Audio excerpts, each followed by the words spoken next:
ang prinsipyo ng pagpapalaya. Detachment in English. Ang detachment o pagpapalaya ay hindi nangangahulugang titigil na tayo magmahal, magmalasakit, o magpahalaga sa mga tao at bagay sa ating buhay.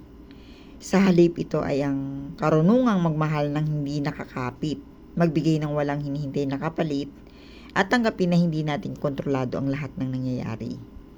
Ipinapaalala nito na ang tunay na kapayapaan ay hindi nagmumula sa pagmamay-ari ng lahat ng ating mga ninanais, kundi sa kakayahang hayaang mangyari ang buhay ayon sa tamang panahon at layunin nito. Marami sa ating pagdurusa ay nagmumula sa labis na pagkakakabit sa mga tao, sa mga inaasahang resulta, sa mga material na bagay, at maging sa ating sariling imahe. Nasasaktan tayo kapag pilit nating hinahawakan ng mga bagay na likas na nagbabago o pinipilit nating manatili ang mga taong hindi nakatakdang manatili. Itinuturo ng prinsipyo ng detachment na ang pagbabago ay bahagi ng buhay at ang paglaban dito ang madalas na nagiging sanhi ng ating pagdurusa.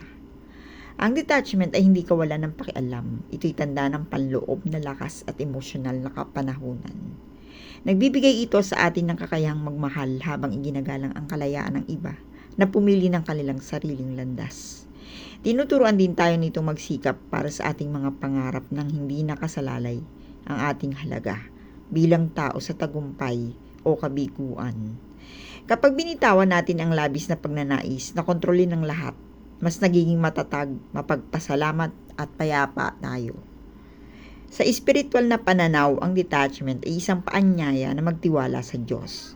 Ipinapaalala nito na may mga pinto ang nagsasara upang magbukas ang mas mabuting pagkakataon at na ang tunay na inilaan para sa atin ay hindi mangangailangan na mawala ang ating pagkatao.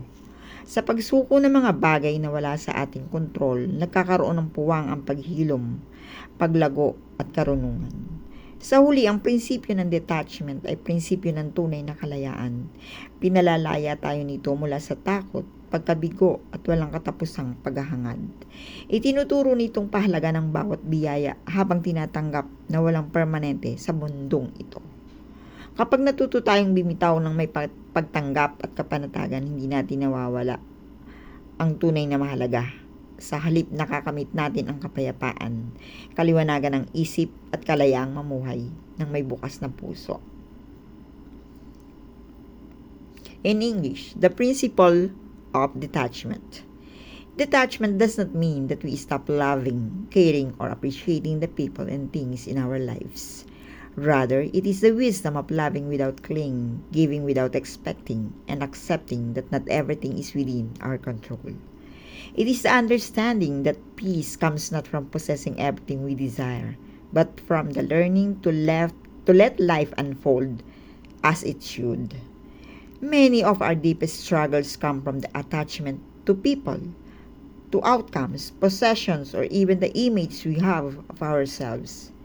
We suffer when we try to hold on to what is meant to change or force what is not meant to stay. What is meant to change or force what is not meant to stay. The principle of detachment teaches us that life is constantly changing, and resisting the truth only creates unnecessary pain. Detachment is not indifference, it is an act of inner strength. It allows us to love others while respecting their freedom to make their own choices. It allows us to work hard toward our goals without letting our self-worth depend entirely on success or failure. When we detach from the need to control everything, we become more resilient, more grateful, and more at peace. Spiritually, detachment is an invitation to trust. It reminds us that some doors close so better ones can open, and that what is truly meant for us will never require us to lose ourselves. By surrendering what we cannot control, we create room for growth, healing, and wisdom. The principle of detachment is ultimately the principle of freedom. It frees us from fear, disappointment, and endless striving. It teaches us to cherish every blessing while remembering that nothing in this world lasts forever. When we learn to let go with grace, we do not lose what truly matters. We gain peace, clarity, and the ability to live each day with an open heart. Thank you for listening. May God bring you into your Goshen.